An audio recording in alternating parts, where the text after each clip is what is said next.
Quick heads up before we start. The Waste No Day Boot Camp is coming to Phoenix March 19th and 20th. 2 days of advanced in-home sales training, live role play, objection mastery, and real-world reps that will change how you sell and communicate forever. If you've been listening but haven't stepped into the arena yet, this is your move. Go lock in your seat today. WasteNoDayBootCamp.com. We knock on the door. Before our mouths ever open, our body and face is already negotiating. If we walk in rushed, irritated from the last call, face tight, just got flipped off or did some flipping off around the corner, voice clipped, we just signaled threat and competition in the other party. Welcome to the Waste No Day podcast, a podcast specifically for and about the home services industry as it relates to plumbing, heating, air conditioning, and electrical. More than a podcast, Waste No Day is a credo, a determination, a mindset. It is a never-ending discipline. It is a refuse to lose pursuit. It is a wake-up call every morning to waste no day. Now here's your hosts, Brian Burton and Nate Minnick.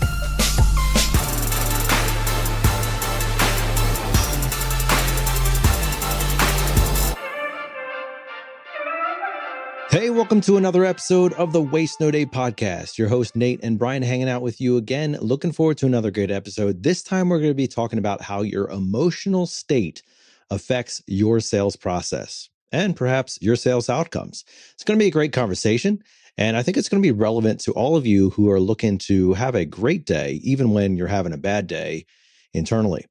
So before we get to that, we're going to spend a little bit of time having a bit of an introduction, and that's just going to be me and Brian today. So we're going to kick it over to him to start us off with a quote. One of the founding fathers, quote unquote, of modern psychology in the United States, at least, William James, said, "The greatest discovery of my generation is that a human being can alter his life by altering his attitude." Nice. And I think so. That's going to tie in nicely, if I can say so, with the attitude piece being so critical to what we're talking about. And, you know, being very frank, I can tell you just my attitude from when I come home from work and walk through that door and how I interact with my kids and my family is significantly changed based upon how the day went, if I let it. Right. And that's the point about the attitude.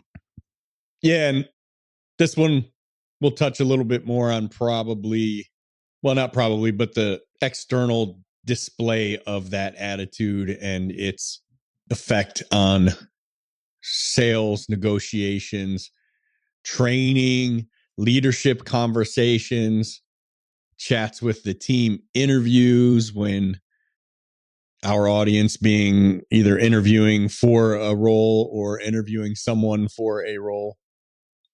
All is going to play into this big time today. Yeah. And you're right about that, Brian. I mean, the attitude, our emotional state, the things that make our mind go up and down, if you will, strong and weak, they affect so many areas. And like more specifically, all the people that surround us. You know, I've been accused once or twice, Brian, about having RBF. And I know that there can be a stigma associated with my face and how people feel about approaching me. And so if I want to be viewed differently, I know that I have to go above and beyond. Like I have to be overcompensated on welcoming or being a smile or just starting up a conversation because my natural bent and my natural look is not necessarily inclined to make people feel that way. Right. Resting bummer face, I think is what you were referring to. Yes. Yes, exactly. Right. I've had a conversation with many of the men who still work there and a few women that started with AOB. Does Nate hate me? Or AOB. I know Nate doesn't like me and everything, but what do you think? How do you think his response would be if I asked him for this? And, you know, if it's something that's going to cost profit dollars, I'm like, dude, he will rip your head off. Don't even bother. Don't even bother. Yeah. But you're exactly right there, Brian. And that type of attitude, even if it's unintentional, the perception of the attitude can have an impact on people. and the perception of the attitude, even how I'm being perceived or feel like I'm being perceived, can be influential as well. But I think today what we're going to be talking about, at least in terms of the topic, is the real swings, like your real emotional swings.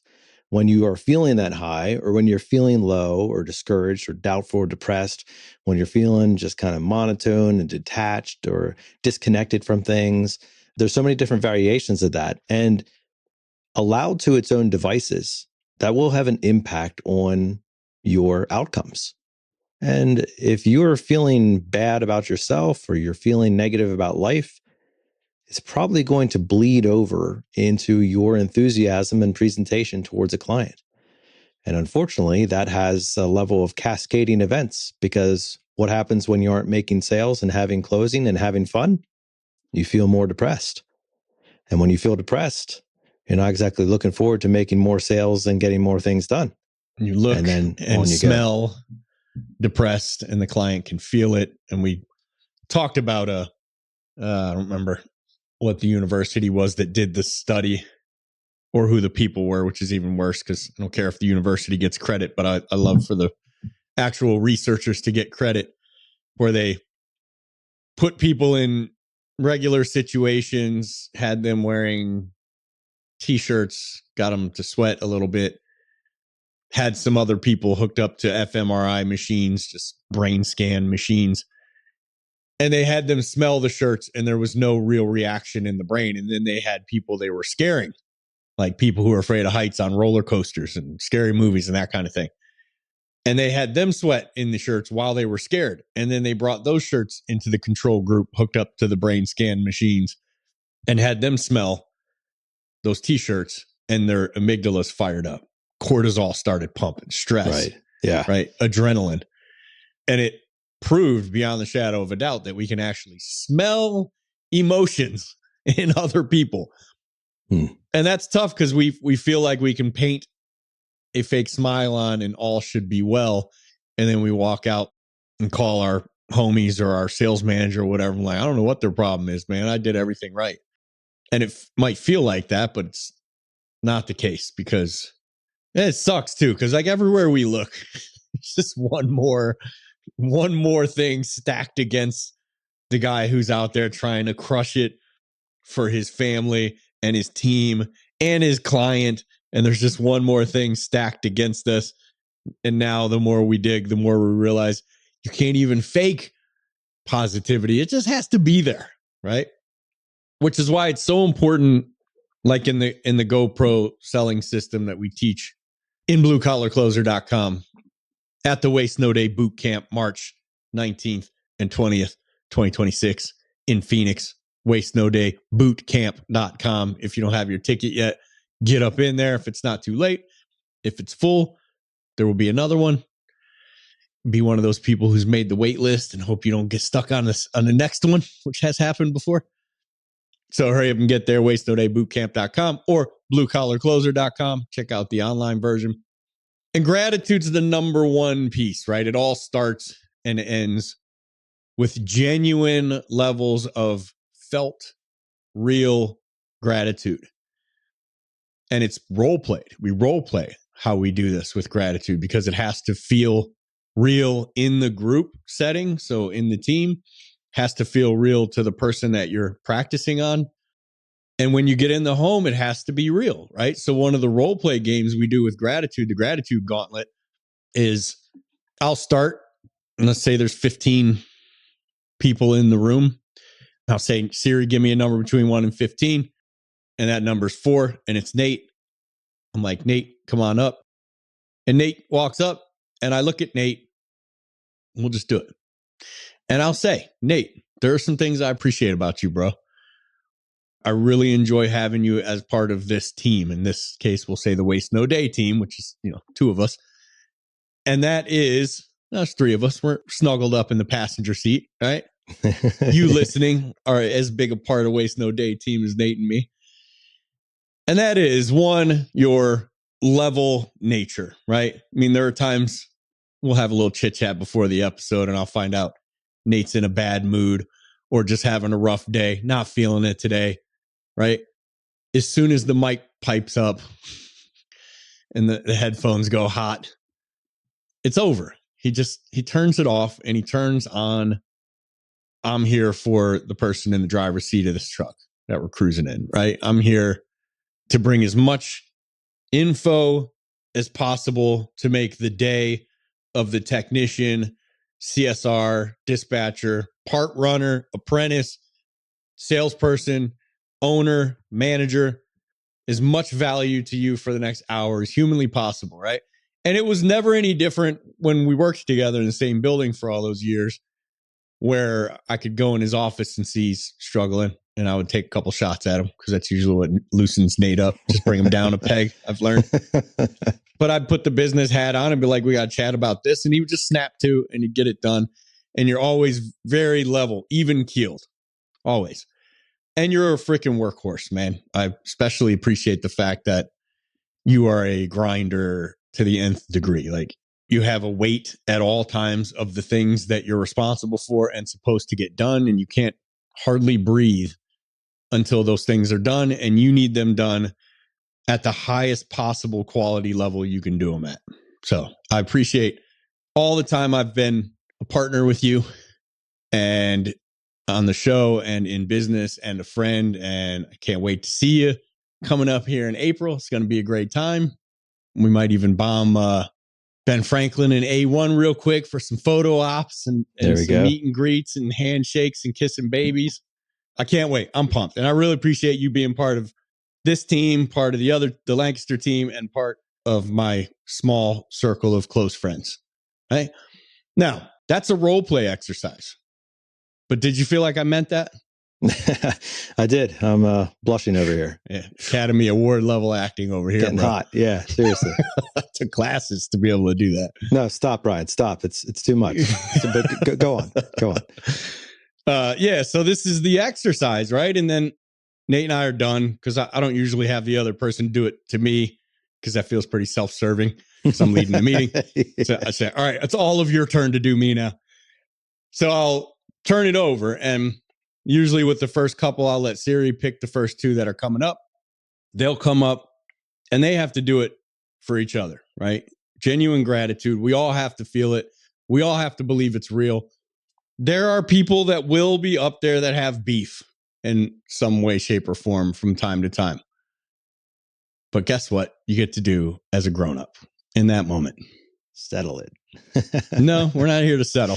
Beef. Yeah, well, put it offline. Put it aside. That's a better way of saying it. Yeah, exactly. Like you will with the client if you happen to be like a winner and a Michigan Wolverine fan, and they're like a loser and Ohio State fan. got one of those thrown in a review recently. Said even for a Michigan fan, Brian's still pretty good. Yeah. So you're stepping over the yard sign of the anti-team for you, the enemy team, and you push it off to the side. Now, you might bring it up as part of the warm-up process, right? But whether you do or don't, doesn't matter. And what's the real one now? Political parties, right? This is the real tense one that I'll say when I was in a truck, I had my leaning and my clients had their leaning. Wasn't nearly as militant as it is today, right? Yeah, it wasn't as polarizing, but yeah. So you shoulder the burden of adulthood in the conversation with the client because we know we have a job to do. Like, we have a mission to accomplish, right? So I just put it on my shoulders to say that I'm going to humble myself in their home. They called me out for service, and I am in a service industry where my job is to serve. So put it off to the side.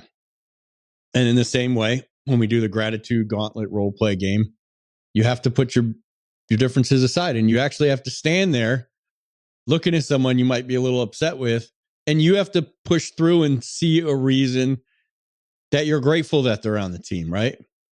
And that can be a manager because they're in the room too, and they have to be part of the game as well, right? So you can have that one manager you just can't stand, but guess what? Doesn't matter. You're going to do the exercise and you're going to role play like the rest of us, and you're going to be a grown up and swallow it down. Or if it's so clear that it has to be worked out, then you guys are going to hang somewhere in the shop afterwards and talk through it, right? But you get the genuine gratitude out in the whole team, hopefully, before everybody leaves. And this is the way we're walking out of the shop. And the mindset flip is like a light switch.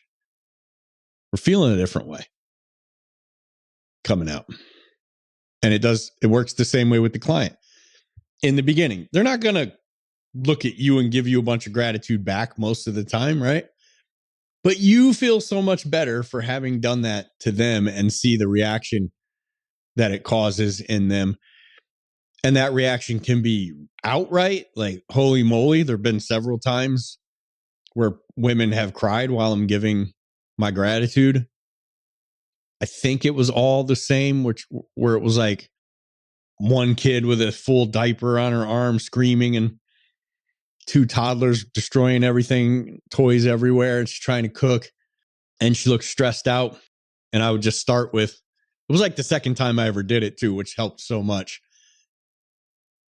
And it just made me think of my mom in Southwest Detroit with no dad around, in a second floor, absolute crap hole apartment, 1 bedroom. She sleeps on the couch. We got bunk beds in the bedroom. And we're like 10-year-old, energy balls. Like, we're like puppies. And anytime we'd make a noise, the old lady downstairs would take a broom and start smashing it into her ceiling. Yeah, and I think we had to be quite a handful for mom, right? But, she was cool and she handled it. So when I see somebody going through that, I got a soft spot. And I tell them, like, can't say I know what you're going through, but I've certainly seen it firsthand in my mom, who raised me and my brother and so on and so forth. And I just want to tell you that I appreciate everything that you're having to juggle right now. And then the fact that you're going to add me being here and doing this job to the list. And I'm going to make sure that it's as low stress as possible for you. Just pick the top option and endorse here. Right? I'm going to make sure it's as low stress as possible for you. And if there's anything I can do to make life a little bit easier while I'm here, I don't care what it is. I'll run out and get groceries, like whatever. Just don't hesitate to ask, please. And they really appreciate that. So, and a couple times cried while I did that, which made me regret it. Now I want to leave. Deal well with tears. So yeah, that's one way. And that's why it's so important in our training program or our selling system, the Go Pro system. It starts with gratitude, ends with gratitude. It's the most important part of it because it changes the relationship and the client most of the time, but more importantly, changes me going into it, shifts what my mindset is from whatever it was to gratitude. And you can't be in a better zone than the gratitude zone. Yeah, it's so good, Brian. And thank you for the compliments and also for starting the episode off on just a really great perspective of things. In fact, let's continue down on that pathway by taking time to highlight somebody who has expressed that gratitude in a public manner. We always like highlighting those reviews, not only for the selfish part of how it makes us feel, but also because it shares a story. Yeah, there's that. Yeah, and the storytelling piece is for you, the listener, to hear how other people's lives have been impacted by different episodes, and just as an encouragement to you to keep on keeping on. So, Brian, who are we promoting in the spotlight today? It's going to feel a little redundant, but the title of the review is 5-star. 5-star. Okay, I got you. Unbeatable content. Period. BLAIL2. Blail 2. Yeah. Short but sweet. Yeah. Appreciate it. We agree. It's unbeatable. One of the guys in I shot a Jocko Willink Instagram video into our plumbing group chat earlier.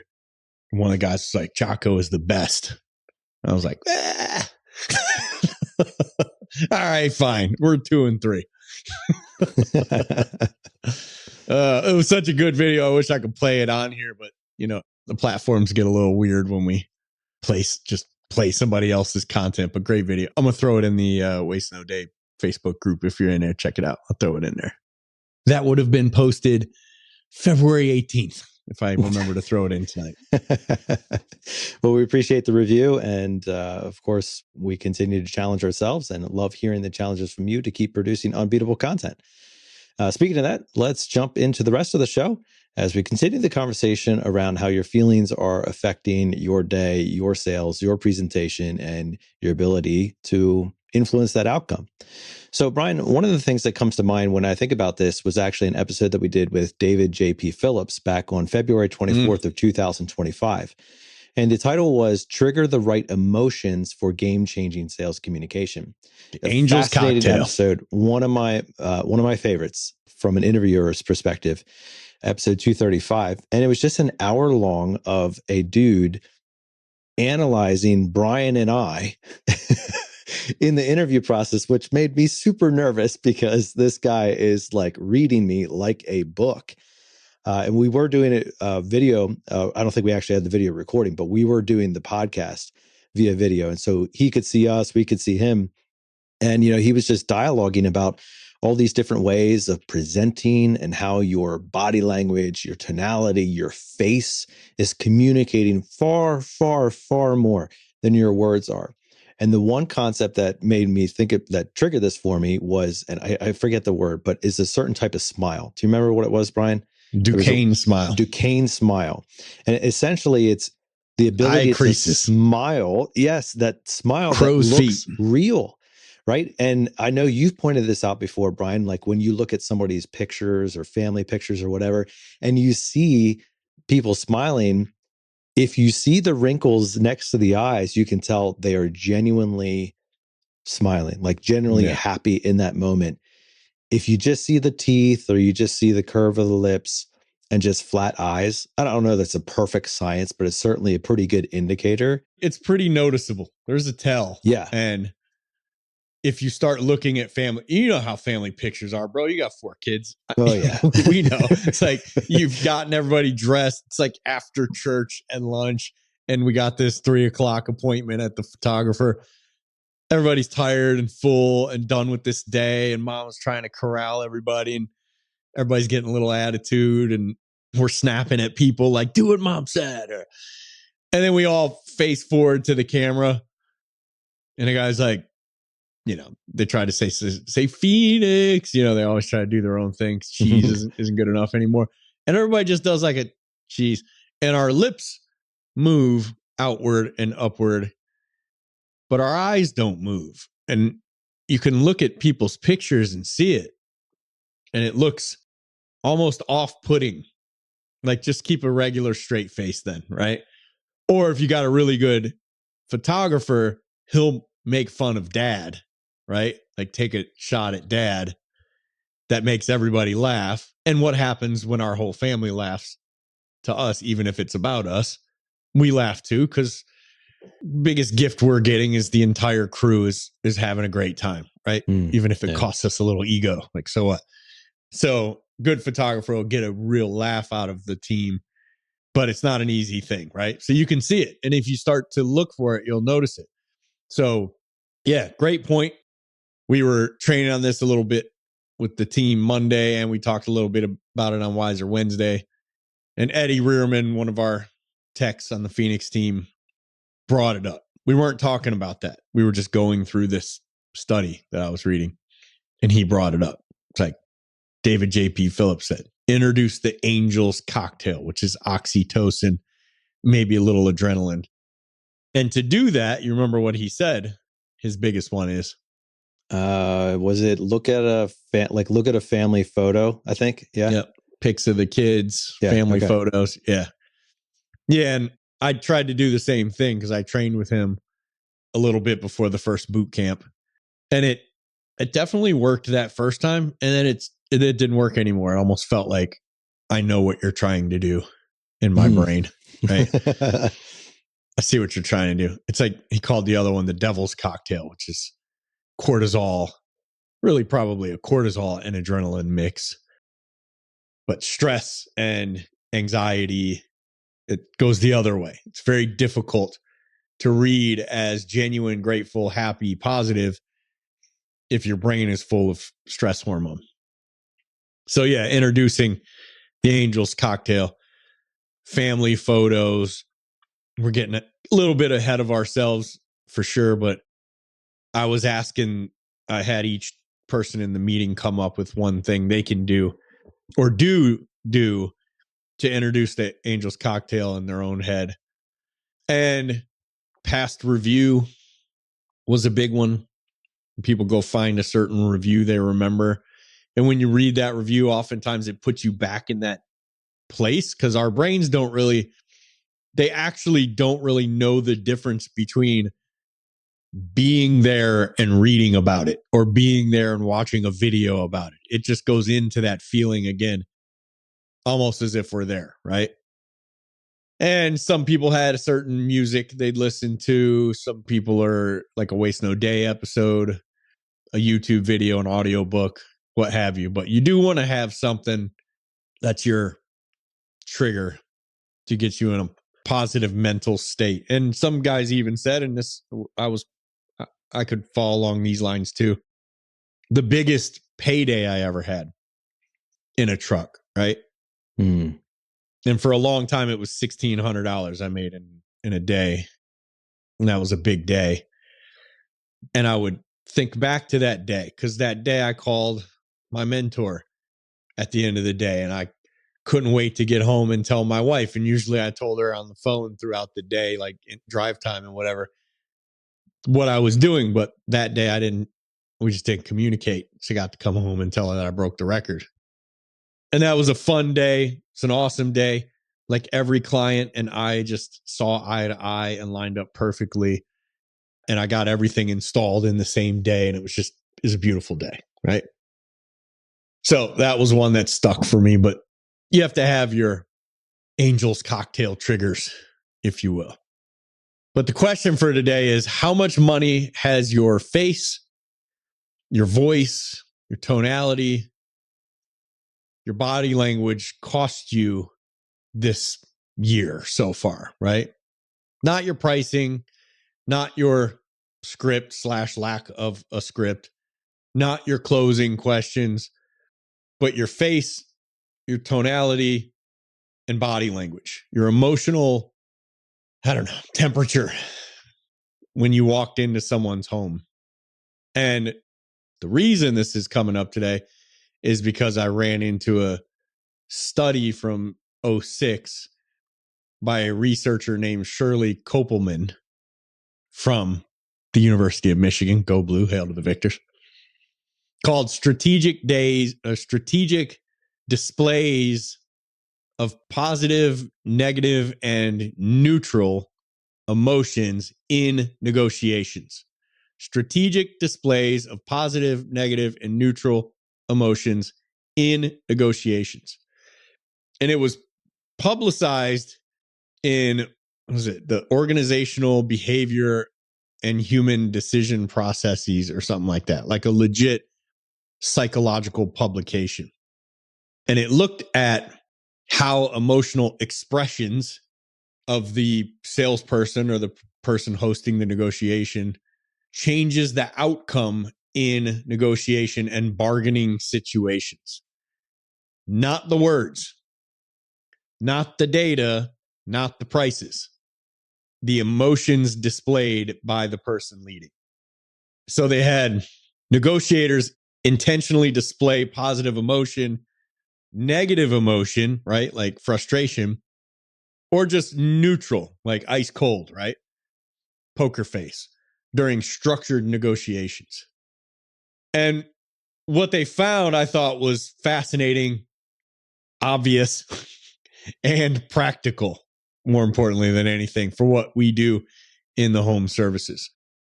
So when the salespeople or negotiators displayed positive emotion overall, the client became more cooperative and the joint outcome improved. More overall value was created and felt. When they displayed negative emotion, the other side became more defensive and more competitive. So even when sales still happened from the frustrated party, which were way lower, even when they did happen, they sold at lower prices and the other party had negotiated for more free services, extra upgrades, and perks to be thrown in. So less value existed. They wanted more bang for their buck. They wanted to pay less bucks and get more bang for it. I know what you're thinking. You're like, Brian, you don't get it. My clients are just different here. We know. It's not you. But let's just keep going in the data. So less value existed, so the client wanted more bang for less buck. Neutral, the neutral emotion party kept things transactional, right? So you give me this, I give you that. Still lower sales than the positive, but more than the negative. But it didn't inspire, like their summary of it was like, it didn't inspire creativity or collaboration toward solving the problem or achieving the goal of the client party. So how do we take that out of the university lab and drop it into the kitchen of our clients, right? Water heaters leaking, there's water on the basement floor or garage floor, homeowners stressed, maybe even embarrassed, maybe worried about the amount of money that you're about to ask them for. We knock on the door. Before our mouths ever open, our body and face is already negotiating. If we walk in rushed, irritated from the last call, face tight, just got flipped off or did some flipping off around the corner, voice clipped, we just signaled threat and competition in the other party, right? And that's not everybody. If you're in blue collar closer or you've been to a boot camp and you know the core personality profiles, which is the 4 main buckets we put our own personalities and our clients' personalities in. Core stands for CEO, optimist, reassurer, engineer. Like the CEO personality type and the engineer personality type, they're going to be the competitive ones that you'll still very likely sell them in this high frustration mode. They'll still probably buy, but they're going to push back a lot. The chief in particular, the CEO, is going to get really into a game of tug of war with you. And if he feels like he wins at the end, he's probably still going to buy, but it's going to cost you all your commission, right? And the company's making nothing on this job. The engineer can be fight or flight. They're always happy to have a tug of war, but they'll get so detail oriented. Because what did Chris Voss say about your main negotiating type? It's not who you walk around as all day, every day. It's who you are when you get, you remember, Nate? Angry? Punched in the mouth. He said it on episode 100 of Waste No Day and in the book many times. It's who you are when you get punched in the mouth, right? It's when the stress cortisol goes up. And that's the personality you retreat to. So there's 3 things the personalities will do, as they say in Never Split the Difference: fight, flight, or make friends, right? Now, the reassurer, our kindergarten teacher, Kathy Comfort, her avatar name is in the Blue Collar Closer group, she's a flight person. The reassurer is such that if she feels threatened, she's bailing. She's out. She's not going back and forth with you. She's not doing it. She's going to be very polite, minimize what he or she might feel as a threat or nervousness, be very overly kind, tell you how excited he or she is about the opportunity, and give you 4 different versions of, I'm going to think about this and get back to you. And that person is not going to get back to you. And you think you did everything right. But we're finding out that our smell may have been enough, right? A little cortisol, almost an accident on the way to the job. And in our sweat is screaming threat, right? Amygdala's firing. I don't know what's going on. So it's tough, and the deck's stacked against us. This is why it's very difficult to be great at this, but my goodness, is it worth it, right? Having a 2 conversations today with one dude making several $100,000 his first year in a truck last year, and Brent Buckley, who has made over $1 million in commission many times in a year in a truck. And to separate yourself from average in this field is highly worth learning, understanding, and implementing all these things and becoming this, just becoming bulletproof. But it's not easy. So the homeowner very likely doesn't consciously think anything, but their nervous system does. Shoulders tighten a little, arms fold a little, wallet closes a little, and we've just reduced the size of the pie before we've even presented options, right? It's getting smaller and smaller. And if we walk in calm, grounded, warm, genuine, confident, without trying to fake anything, which they also pick up on, something completely different happens. They loosen up. Their body language opens, right? Their breathing slows and their posture just gets softer and more laid back. You know how it is. And the brain doesn't shift into fight or flight, or freeze, right? It moves into problem solving, goal hitting. This isn't motivation talk. This is tested biology. Barbara Fredrickson's broaden and build theory explains that positive emotion literally broadens cognitive scope. So people think more clearly and creatively. We see more possibilities than we did in any other mental state. We collaborate more. And in a home service environment, that means both parties are more open to long-term solutions instead of Band-Aid repairs, right? When we're into Band-Aid, just fix it and we'll worry about it down the road. We're closed-minded. And we know for a fact that if we're in a negative mind state or in a threatened mind state, we're more closed-minded. So get them in that positive state, and we're more willing to consider replacement instead of short-term patching. We're more likely to see financing as a tool instead of a threat, right? Because we're thinking more clearly and our scope is broadened. And what Shirley Kopelman's data also showed, emotional displays changed how people interpreted intent. So when someone displayed a negative emotion, the other party assumed selfish motives with anything they were asking for. And when somebody displayed positive, gratitude, genuine emotion, the other party assumed cooperative motives. So motives that were beneficial to both of us. So you can say, I'm just trying to help you. But if your face and tone is that of someone who's annoyed, it doesn't matter what you say. It doesn't matter what the words coming out are saying. Something deep inside your client doesn't believe you. The emotional signal overrides the words being spoken by a long shot.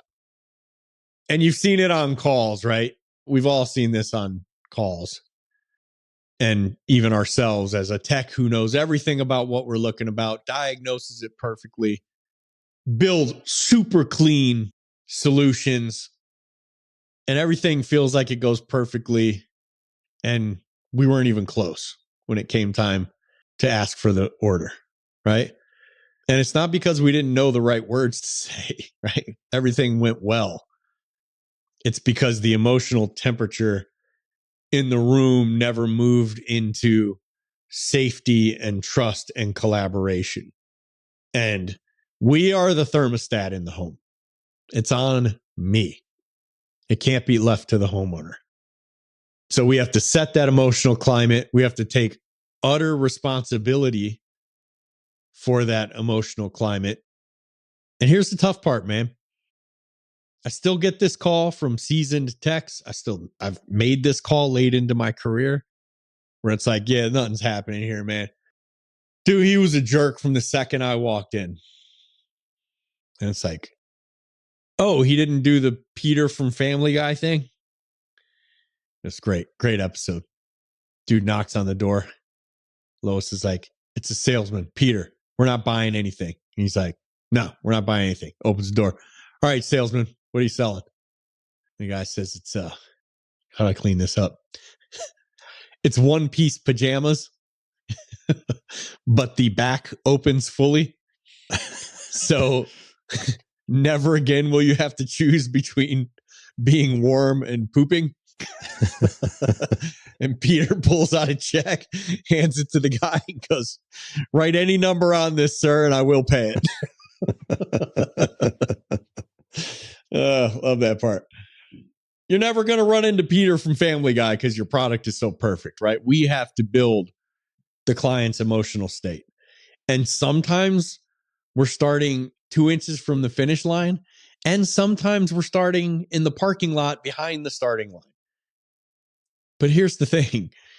Your job is to set the temperature in the room and get the client over to buying mode. That's your job. So just casually spending 16 minutes in a call and coming with your reasons it was impossible, it's just saying you were too lazy to do your job today. That's all there is to it. So we set the emotional climate. Clients just don't buy extra plumbing, HVAC, electrical things that they don't have to have this second. They buy relief, right? They buy future happiness. And at the end of the day, when it comes from us personally, they buy confidence. They buy the feeling that someone competent and emotionally stable has the situation under control.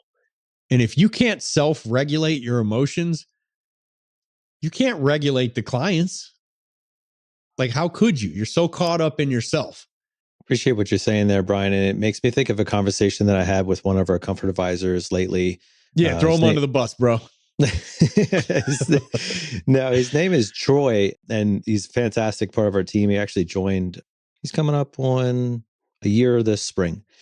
And he had a fantastic year last year, his first time selling HVAC equipment, but he had been in sales previously. But actually before that, he and his wife toured on drama. They did musicals and plays around the country, like professionally. This was his job. And so he's a well-skilled actor and, has the ability to convey emotion and all these types of things. And, something that I completely do not possess. Emotion as a concept is foreign to me, much less actually doing it on command, which he can do. But anyways, the reason I'm bringing it up is because I was just talking to him about his career and like some of the cool things that he did and asking him what his favorite musical was or his favorite production was and all this. And then he brought up the fact that there was a time when he was doing a tour for a production. I don't remember the name of it. And they were doing the tour like at the end of 2020, moving into 2021. And I don't know if you remember 2020, there was a lot of things going on, a lot of racial overtones occurring in the news, a lot of news cycles relevant to that. And in the play, his character was racist. Like his character was racist in the play. And, they did this tour in a climate that was very volatile around this particular subject. And his character was racist. At the end of the show, when, if you've ever been to a production, what do they do at the end of the show? All the actors come out and, everybody's clapping or standing ovation. And typically they do some level of, the minor actors come out first, and then it kind of builds and crescendos to get to the major actors at the very end. And that's usually when the loudest applause is occurring. When he did his curtain call, he got booed. Not his character, he got booed because the audience was unable to separate his character on stage with him as an actor simply conducting the lines and the behaviors of that character. He got booed. It was legitimately booing against him, not his character, against him. And the reason I bring this up is because this is what we are talking about today. People receive however you are acting as actually you.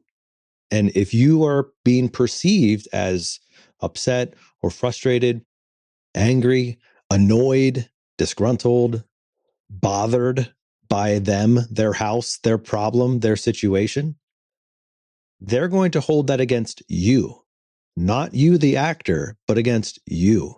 And it will have a negative outcome.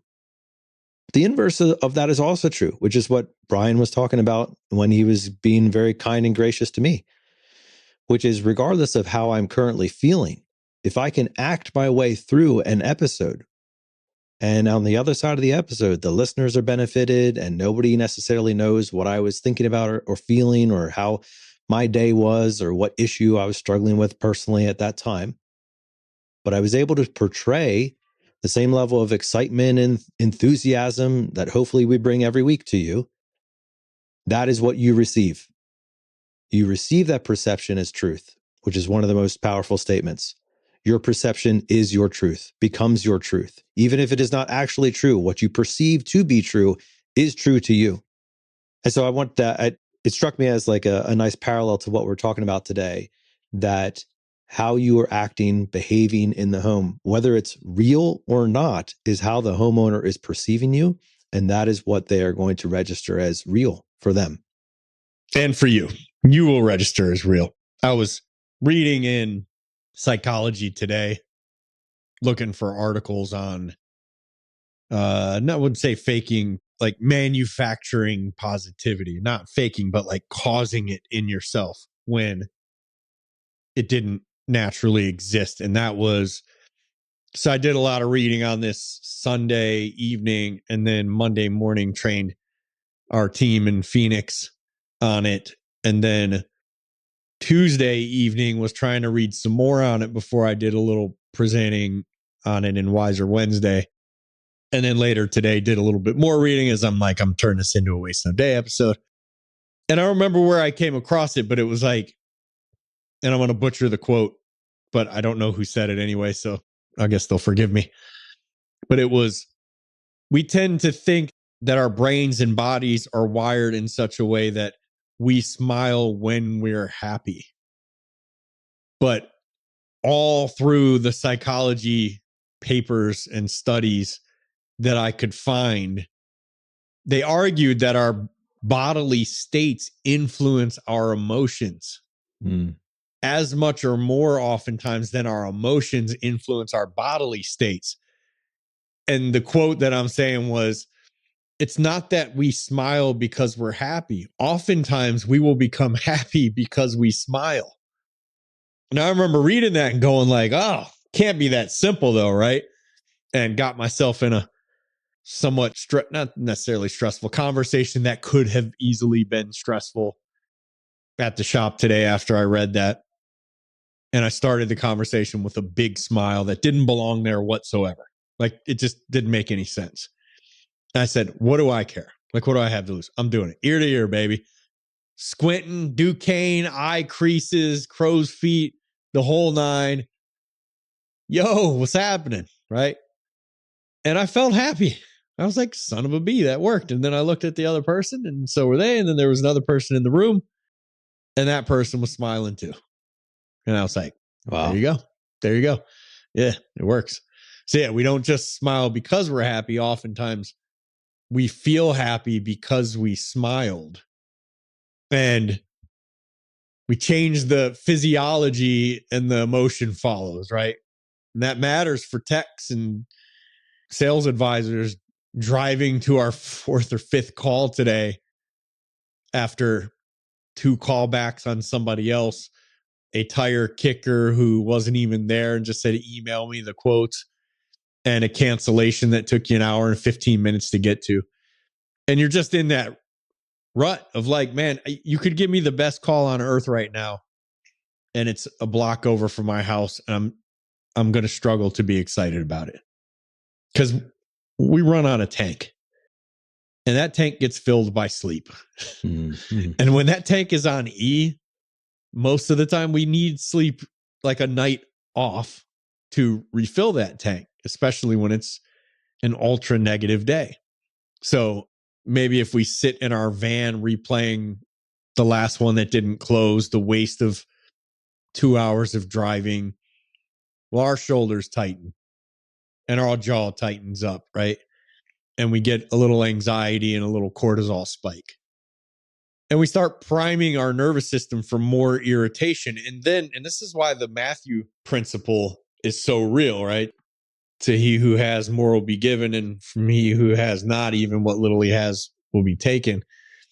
It's like we go out and cause more of it by the way we look, sound, and feel to the people we're interacting with.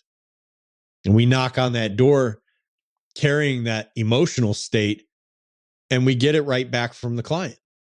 That's why when somebody's on fire, like selling everything they touch, you throw them as many calls as possible because they're in that mood and they cause that mood in other people. Or we can interrupt it, right? We can throw in the Angel's Cocktail of David J.P. Phillips, and we can look at the picture of the family and see, yes, I remember that time. It makes me happy. Or, yes, this is why I do this. This is why I'm getting ready to go to this next one. And who cares what happened on the last one? I'm not taking this with me. I've done this too many times. For too many years, I did that. And it's not happening today, right? So I had certain things I could play. The 21 Great Ways to Be a Sales Superstar. It's a YouTube video now by Brian Tracy. 21 Great Ways to Be a Sales Superstar. It's an hour. It was the little clip of Brian Tracy's like 9-hour audiobook, The Psychology of Selling, that my mentor made me listen to 100 times straight before he would give me another audiobook. It was funny because I just had sticky notes, and 1, 2, 3, 4 cross, 1, 2, 3, 4 cross, 20 of those. And I brought in these sticky notes with the Roman numerals, 20, 25 pieces, right? And the tape, and handed him the tape like, I'm finished. And then I handed him the sticky notes thinking like he was going to open them up and count them. Right in the trash. I was like, dang it. Then he opened the front opening plastic briefcase that was his cassette tape storage unit. And I see like 100 tapes. And I'm like, bro, are you serious? But it did something to me. And maybe it was the nostalgia of that time because it was like my first few months in a truck at Ken Goodrich's operation, Yes Plumbing in Las Vegas. And it was that tape and that time was what made me fall in love with the concept of professional salesmanship and being a professional communicator, and realizing that I could become so good at communicating that I could make you feel the way that I feel about a product that you don't know anything about. Even though when I get there, you're defensive, right? I'm so pumped about this thing that I can make you pumped about it if I say the right things and I act the right way. And I loved it. I thought this was the coolest concept ever. And then I could get paid to do this on top of it. You gotta be kidding me. It's like, it's too easy, right? I would find out quickly that easy was the one thing it wasn't going to be, but all the other positive things were there for sure. Easy was not. But yeah, so you get your passion back. Watch a short clip that makes you laugh every time. Or one that I used before the second boot camp. It's like Britain's Got Talent or something. This little British girl who's just adorable and just shy. Like there's no way she's going to get up here and sing. And she freaking belts this song out. And the whole audience is crying and all the judges are bawling. And I don't know the show. I don't watch it, but my wife and daughters made me watch this video one time. And I was like, a little, almost choked up. If I was a crier, if I wasn't so stoic, then I'd have been bawling then. But my wife and both my little girls are tearing up watching it, probably for the 30th time showing me. And then they immediately, it's like, boom, they have these buttons they hit and the confetti comes out like you won the golden whatever, like you're guaranteed in just like that. And she's bawling and mom's bawling and like, It was great. Great video. And that made me feel something. And the fact that I watched it at my kitchen island with my wife and 2 youngest daughters who were emotional about it, watching it now creates that moment again for me. So the moment itself in the video is great, and where I first watched it was great.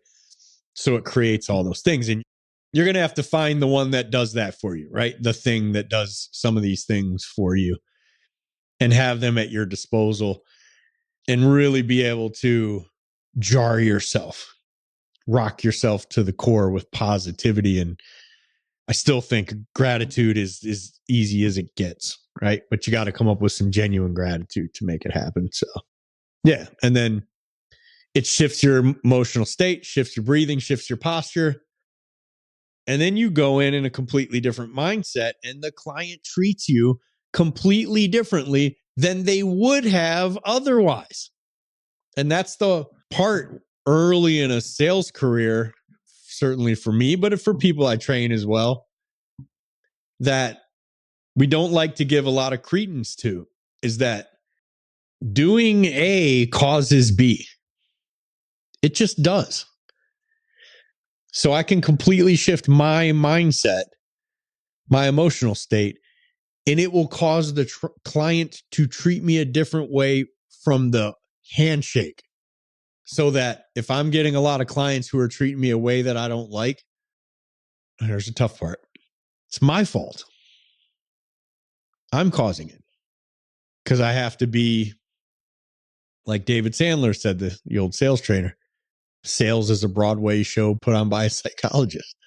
You have to be a skilled actor and a shrink to be high level at this thing. But you want to be high level at this thing, right? Or why bother? So, and it's not just sales. Like I said in the beginning, it's leadership, whether we run a team or just have an apprentice. Our default setting is visible frustration, sarcasm, eye rolls, constant pressure without warmth.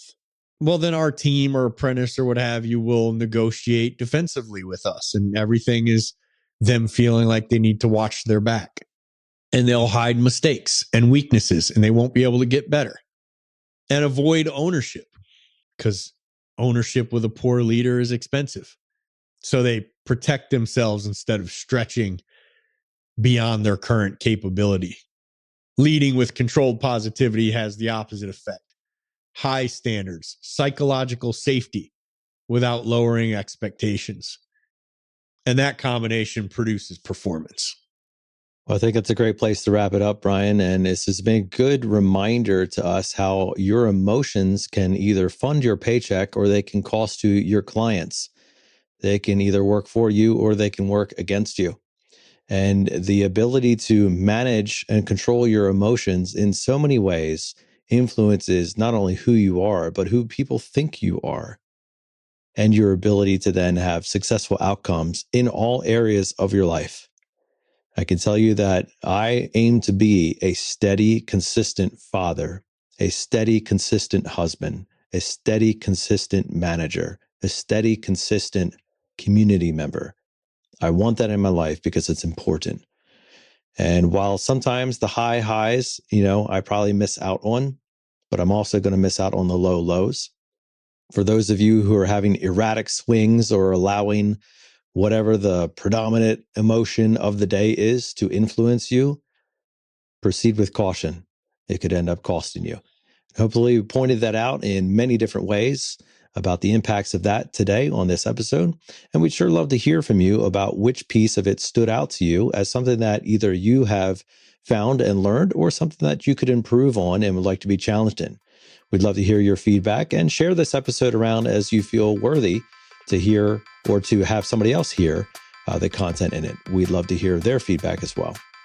We're going to leave it now with our weekly challenge, which continues to be the same, to choose to wake up, and a reminder about that choose part, to choose to wake up each and every morning and waste no day.